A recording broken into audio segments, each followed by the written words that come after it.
Emegalia is only a fool who says there is no God. What if now you be the fufu? What if now you be the daft and the gullible one? It's only a fool who says there is no God.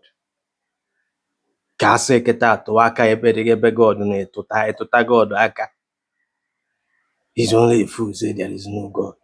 What if now you be the T? You can identify God. You can know God. Everything in our God today was introduced by man, like you and I. G0d was invented by man, like Monaganabo. No one can hear for Potagbag on Yamabuchuku more than Afia God. God is man's ideology. Religion is man's ideology. It's just game of mind. But if I call Baliguru, that's why I am not feeling in a society. I will me an atoroga kakegota, no more the chin anywhere. No mad, but that God have an bag.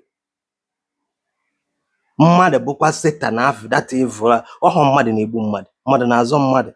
Oh, mad in a jaco, good out, muta sojo. Nwaanyị dị ime na-achọ ịnwa azọ ya ndụ. Onye nwere accident ebute ya emergency, mmadụ ga-abịa ebe a save the person. Ndị Boko Haram ma ndị bandit kịta na-apụ ọgụ na mmadụ ga-atụba ego ezi wee gbapụta gị. Ịchọ ije Lagos today bụ mmadụ ga-drive gị gaa Lagos. Driver gị chọọ otu isi n'ime ọfịa onye ọbụla ejebe. Do you understand me? Ịchọ ije UK kịta achọ ije any country, mmadụ bụ pirate. And they malo on yourself wee banye di and they trust ya no oye buru uru ebe ị na-eje. If you go pastor n'ime aeroplane ebe ọ na-cover ndị passengers n'ọbara Jesus. Emegharịkwala ozi onye fool say there is no God. What you often know gị nwa bụ that fool na-akọfusi akụkọ. Watch around you. Ihe ọbụla a na-ekpele today bụ mmadụ inventary create ya. Arụsị ọbụla efu today was made by human being, was created by human being. Apart from nature dey among man, bụkwa na man sokwe bụrụ that nature. Gwa m ife ọzọ ị na-ekpere today abụrụ mmadụ debelie.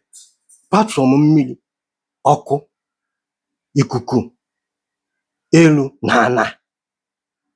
Gwa m ihe ahụ ị na-eji akwụ n'iru today ị na-ekpere abụrụ mmadụ. Akpa simenti ị na-ekpere today ọ bụrụ mmadụ inventary. Ịpụtala ya na-akọ. It's only a fool say there is no God. Ma mbọsị mkpa ya ejide gị ya na-achọba God. Ị chọba mmadụ ibe gị. Enwere God okwuru ọla wee lapụ ibuje ndị ọlụsị ma ndị na-achị nwa anwụ na nke Ebuka crusade na Enugu steeti. Mana up to today ọka na-akpọpụta ndị alụ adịrọ na social media. Anyị na-atụ ego. Akpọwala Jesus ma ọ bụ God. Apụta na-akọwalụ gị ife ka ịpụta na this superstition and illusion and this God ability ajụrụ a lot of us ime. Ịghọtala ụdị damage religion cause n'Africa. O mere a lot of us na-asụkwu asụkwu. Anyị amarazi onwe anyị. And ndị na-achị mụ na gị na-abụ bịa anyị brazie ya. Onye kpatara anyị ji aga backward ebe ụwa na-emove front. Anyị ka na-akọ akụkọ Israel ịkọ nka. And ndị agha atọghata mkpụrụ obi fa. Every now and then prophet na-arise because of gịnị na-enwere ọrụ. Ọ bụ na enwere ọrụ ịnụ na etu ife ị na-akụ today na society anyị na-ayị afịa. So ndị na-achị mụ na gị na-abụ embrace ya na work hand to hand with ndị religious leaders ka e wee keep n'ọnọdụ ịnọ today.